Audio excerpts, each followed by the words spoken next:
அஸ்ஸலாமு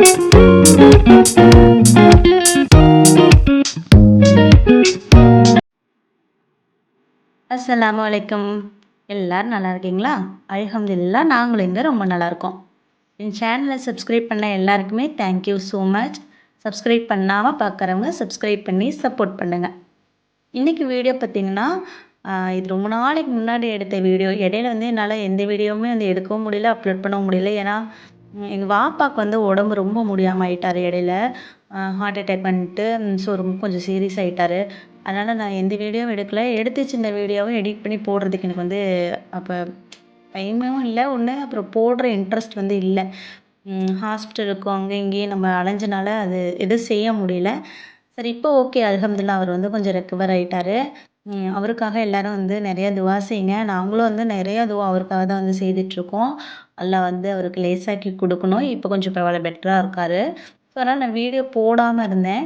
இது வந்து இப்போ பார்த்துட்ருக்க வீடியோ பார்த்தீங்கன்னா, நோம்புக்கும் முன்னாடி ஒரு வாட்டி கிளீனிங் பண்ணும்பொழுது எடுத்த வீடியோ. அதாவது பராத்து டைம்ல எடுத்த வீடியோன்னு நெனைக்கிறேன். அந்த வீடியோ வந்து நான் அந்த வேற ஒரு ஃபோன்ல வந்து எடுத்திருந்தேன். அந்த ஃபோன் வந்து உடைஞ்சு போயிடுச்சு இந்த வீடியோ எடுத்ததுக்கப்புறம். சரி இது இருக்கட்டும் அப்படின்னு சொல்லிட்டு அந்த ஃபோன்ல வந்து வச்சிருந்தேன். அதுக்கப்புறம் அதில வீடியோ எதுவும் எடுக்க முடியல அந்த ஃபோன்ல. சரி ஒரு ஃபோன் உடைஞ்சு போச்சு அப்படின்னு சொல்லிட்டு அத வச்சிருந்தேன். அதுக்கப்புறம் டேப் வந்து யூஸ் பண்ணிட்டு இருந்தேன். அதில வச்சு வீடியோ எடுத்துட்டு இருந்தேன். நம்மளுடைய நேரம் பார்த்துக்கங்களேன். ஃபர்ஸ்ட்டு ஒரு ஃபோன்ல எடுத்துட்டு இருந்தேன். அந்த ஃபோன் கேமரா உடைஞ்சு போச்சு. 2வதா ஒரு ஃபோன்ல எடுத்துட்டு இருந்தேன். அந்த ஃபோனும் உடைஞ்சு போச்சு. 3டா டேப்ல வந்து எடுத்துக்கிட்டு இருந்தேன். ட்ரைபாட் வந்து உடைஞ்சு போயிடுச்சு. இப்படிதான் இருக்கு. எது எது செய்தாலும் அது வந்து ரொம்ப சிக்கல்ல தான் போகுது.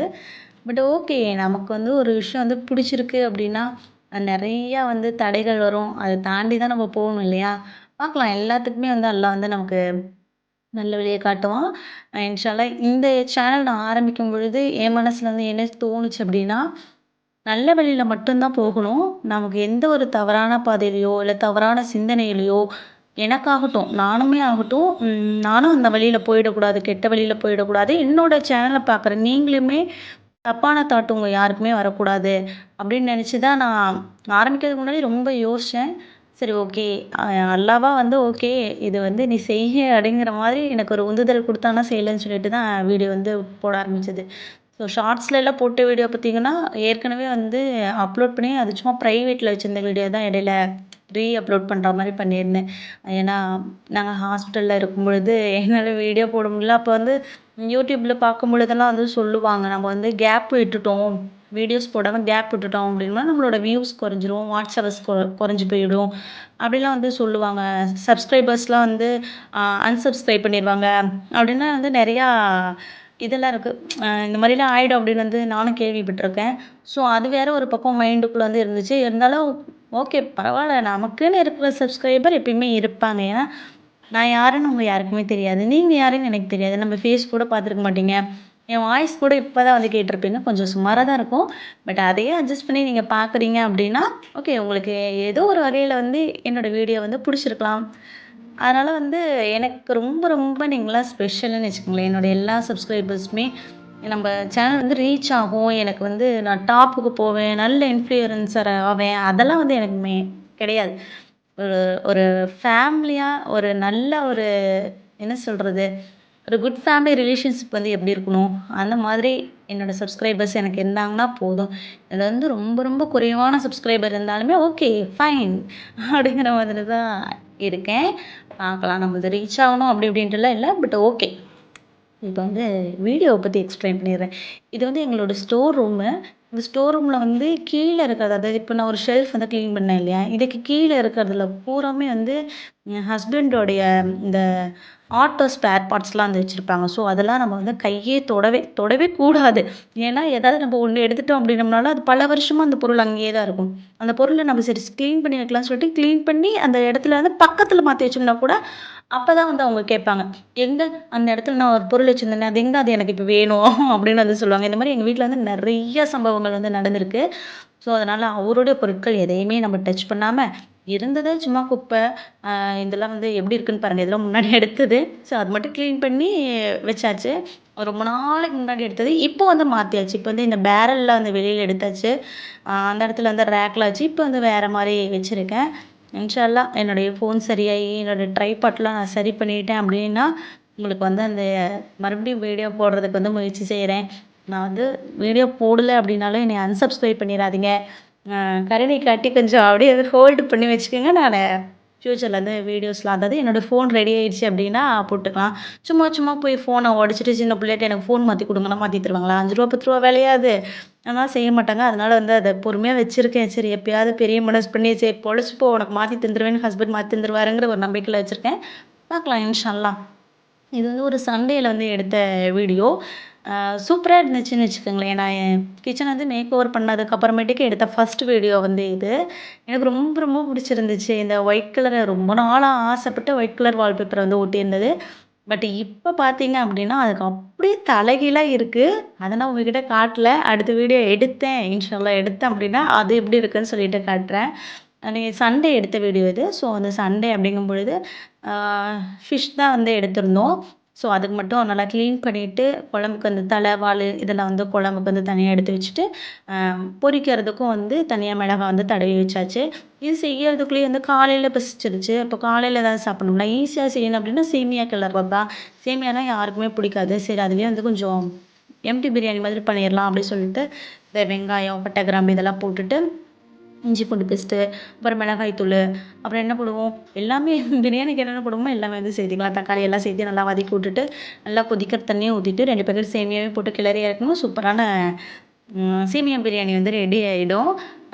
ரெசிபியெல்லாம் ப்ராப்பரா சொல்லியிருக்க மாட்டேன். நீங்க பார்த்துருந்தீங்கன்னா தெரியும். இதில காட்டியிருக்க இன்கிரீடியன்ட் மட்டும் தான் வந்து போட்டுருக்கேன்.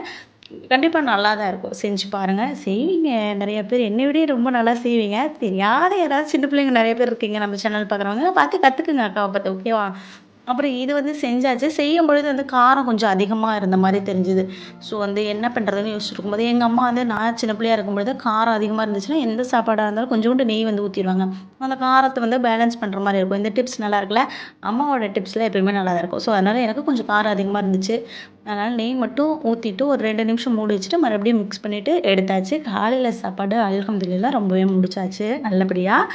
மதியத்துக்கு சரி நம்ம காலையிலேயே வந்து வெங்காயம் இதெல்லாம் அரிஞ்சு வச்சிருந்தோம் இல்லையா? மீன் குழம்புக்கு. அது செய்தரலான்னு சொல்லிட்டு தான் இப்ப அடுப்புல வந்து வச்சிருக்கேன். கொஞ்சமா எண்ணெய் ஊத்திட்டு ஒரு 10 பல் பூண்டு சேர்த்துக்கிட்டு, லைட்டா வந்து ஃப்ரை பண்ணிக்கலாம். இது கூடயே கட் பண்ணியிருக்க வெங்காயத்தையும் வந்து சேர்த்துட்டு நல்லா வதக்கிக்கலாம். இந்த வெங்காயம் வந்து ஓரளவுக்கு வதங்குனதுக்கு அப்புறமேட்டுக்கு நம்ம கட் பண்ணி வச்சிருக்கிற தக்காளியும் இது கூட சேர்த்துக்கிறேன். அளவுகள்லாம் வந்து எனக்கு மறந்து போயிடுச்சு. எவ்வளோ ரொம்ப நாளைக்கு முன்னாடி எடுத்த வீடியோவா அதனால மறந்து போயிடுச்சு. அளவு காட்டியிருக்கிற மாரி போட்டுக்கங்க. அந்த பாத்திரத்தில எவ்வளோ எடுத்துக்கணுமோ நீங்களும் அந்த அளவு போட்டுக்கலாம். சரியா? இது கூடயே தேவையான அளவுக்கு காரத்துக்கு தகுந்த மாரி மிளகாய் தூளு, அப்புறம் உப்பு எல்லாம் சேர்த்துட்டு தக்காளி வந்து மசியிற அளவுக்கு வந்து மூடி போட்டு குக் பண்ணிக்கலாம். தக்காளி ஓரளவுக்கு மசிஞ்சதுக்கு அப்புறமேட்டுக்கு ஒரு 4 டேபிள் ஸ்பூன் வந்து மல்லித்தூள் போட்டு லைட்டா மிக்ஸ் பண்ணிட்டு மல்லித்தூள் போட்டு ரொம்ப நேரம் வதக்கணும்ட்டுலாம் இல்ல.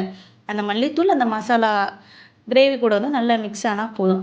இது ஆனதுக்கு அப்புறமேட்டுக்கு அடுப்ப வந்து ஆஃப் பண்ணி வச்சிரலாம். இது பண்ண உடனே இது ஆறுறதுக்குள்ள சாப்பாடு வந்து வச்சிடலாம் அப்படின்னு சொல்லிட்டு அதுதான் வந்து செஞ்சுருக்கேன். இன்றைக்கி சாப்பாடு வந்து ரைஸ் குக்கரில் வச்சிடலாம் அப்படின்ட்டு. அதுக்கப்புறம் எப்பயுமே மீன் குழம்புக்குன்னு பார்த்தீங்கன்னு வச்சுக்கோங்களேன், எனக்கு பர்சனலாக வந்து இந்த ரேசன் அரிசி சாப்பாடு வந்து ரொம்ப ரொம்ப பிடிக்கும். நான் சின்ன பிள்ளையா இருக்கும் பொழுதெல்லாம் எங்க மோம்தலிமான்னு சொல்லுவோம். மோம்தலிமான்னா எங்க அம்மாவுடைய அம்மா. எனக்கு வந்து நன்னிமா அது பாட்டி அது. தமிழ்ல நீங்க எப்படி சொல்லுவீங்க? அம்மாச்சின்னு சொல்லுவீங்கன்னு நெனைக்கிறேன். அவங்க வந்து நாங்க சின்ன பிள்ளையா இருக்கும் பொழுது ரேஷன் அரிசி சாப்பாடெல்லாம் வந்து வச்சு குடுத்துருக்காங்க. மீன் குழம்புக்கு, புளி குழம்புக்கு இதுக்கெல்லாம் அந்த இதெல்லாம் ரொம்ப நல்லாயிருக்கும். ஸோ அந்த டேஸ்ட்டா என்னமோ தெரியல. நாக்குல ஒட்டிக்கிச்சு. சரி எப்போ வந்து மீன் குழம்பு வச்சாலும் ரேஷன் அரிசியில வந்து வச்சுறது. இங்க நான் எனக்கு மேரேஜ் ஆயிட்டு வந்ததுக்கு அப்புறமேட்டுக்கும் ஆ ரொம்ப நாள் கழிச்சு தான் நான் வந்து குக் பண்ணவே அதாவது ரொம்ப வருஷம் கழிச்சு தான் நான் குக் பண்ணவே ஆரம்பிச்சேன். ஸோ வந்து நான் இங்க செஞ்சா இங்கேயும் எல்லாருமே சாப்பிட்டுக்குவாங்க. ஒண்ணும் இதெல்லாம் சொல்ல மாட்டாங்க. குறையெல்லாம் சொல்ல மாட்டாங்க. ஸோ வந்து அதுதான் வந்து அன்னைக்கு வந்து வச்சாச்சு. உப்பெல்லாம் தேவையான அளவு போட்டு, இது ரைஸ் குக்கர்ல வச்சா கொஞ்சம் டக்குன்னு வேலையாகிற மாதிரி இருக்கும். அது இல்லாம இந்த ரைஸ் குக்கர் எதுக்காவது யூஸ் பண்ணணும் இல்லையா?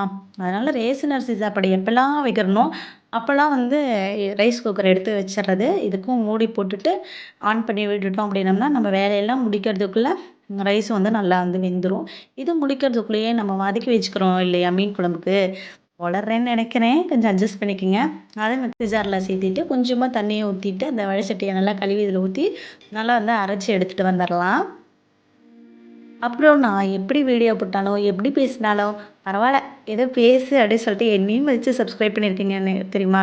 எனக்கு ரொம்ப ரொம்ப ஹேப்பியா இருக்கு. ஹேப்பியா இருக்குங்கிறத விட எனக்கே வந்து டவுட்டா இருக்கு. உன்ன என்ன இன்னும் அன்சப்ஸ்கிரைப் பண்ணாம இன்னுமே சப்ஸ்கிரைப்லயே வச்சிருக்காங்க அப்படின்றது இருக்கு. ஸோ சப்ஸ்கிரைப் பண்ண என்னுடைய சப்ஸ்கிரைபர்ஸ் எல்லாருக்குமே என்னுடைய மனமார்ந்த நன்றிகள். சரியா? அப்புறம் அத அரைச்சு முடிச்சதுக்கு அப்புறமேட்டுக்கு புளியும் வந்து ஊற வச்சிருந்தேன். அதுவும் கையோட கரைச்சு எடுத்து வச்சுக்கலாம் அப்படின்னு சொல்லிட்டு எல்லாம் ரெடி பண்ணியாச்சு. தாளிச்சு விட்றதா வேலை. கொஞ்சமா எண்ணெய் ஊத்திட்டு கொஞ்சம் ஒரு 2 ஸ்பூன் அளவுக்கு ரெண் ரெண் சாரி உளர்றேன். 2 ஸ்பூன் இல்ல.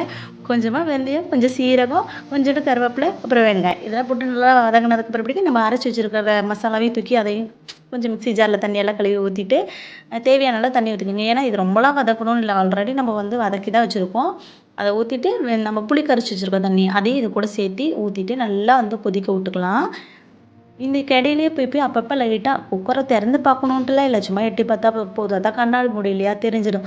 எனக்கு என்ன பயம் அப்படின்னா, கண்ணாடி பாத்திரம் நம்ம யூஸ் பண்ணுறோமே, நல்லா வச்சுக்கோமா இல்லையா அப்படின்னு வந்து ஒரு பயம். பத்திரமா வச்சுக்கோம்னா அப்படின்னு சொல்லிட்டு, அதுவும் வந்து ஹீட்டான ஒரு இதில் வந்து வைக்கும் பொழுது அது தாங்குமா இல்லையா அப்படின்னு வந்து டவுட்டு. பட் ஓகே, நான் நிறையா வாட்டி இது செஞ்சுருக்கேன், தாங்கியிருக்கு.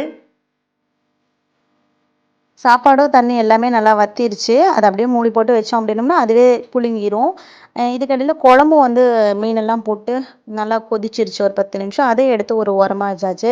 கையோட மீனையும் பொரிச்சிட்டோம் அப்படின்னோம்னா, லஞ்ச் வேலை வந்து முடிஞ்சிரும்னு சொல்லிட்டு, மீன் பொரிக்கிறதுக்கும் கல்லுல வந்து எண்ணெய ஊத்தி வச்சாச்சு. மேல கொஞ்சமா கருவேப்பிலை போட்டு வச்சோம் அப்படின்னோம்னா, ஃப்ளேவர் வந்து நல்லாயிருக்கும். அப்படின்லாம் ஒண்ணும் தெரியாது. டிஃப்ரெண்ட்லாம் தெரியாது. எனக்கு எப்பயும் போல தான் இருக்கும். ஸோ இருக்கட்டுமே அப்படின்னு கருவேப்பிலையும் போட்டாச்சு.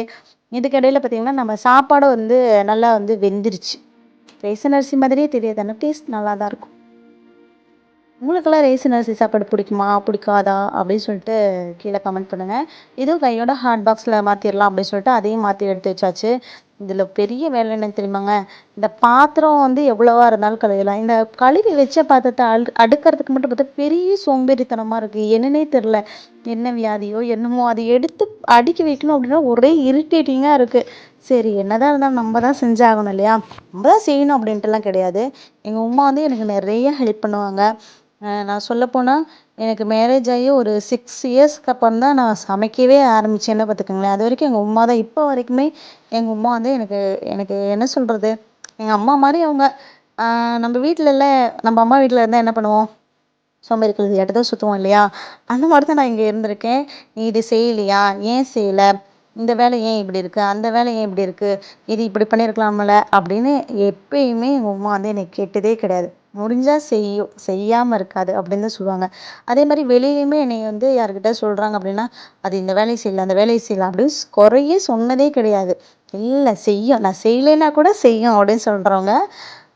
அந்த மாரி இருக்கிறவங்க, அவங்கலாம் என்ன சொல்றது? பெரியவங்கலாம் நம்மள எவ்வளோ கேர் பண்ணி பார்த்துக்கிறாங்களோ, அந்த அளவுக்கு நம்மளும் அவங்கள வந்து கேர் பண்ணி பார்த்துக்கணும். அப்பதான் நமக்கு வயசாச்சுன்னா நம்மள யாராவது எல்லாம் வந்து பார்க்கறதுக்கு நாடுவோம். அதனால சரி, சூப்பரா சாப்பாடெல்லாம் ரெடி ஆயிடுச்சு. வீடியோவும் முடிஞ்சுது. பிடிச்சிருந்துச்சுன்னா லைக் பண்ணுங்க, சப்ஸ்கிரைப் பண்ணுங்க. Thank you.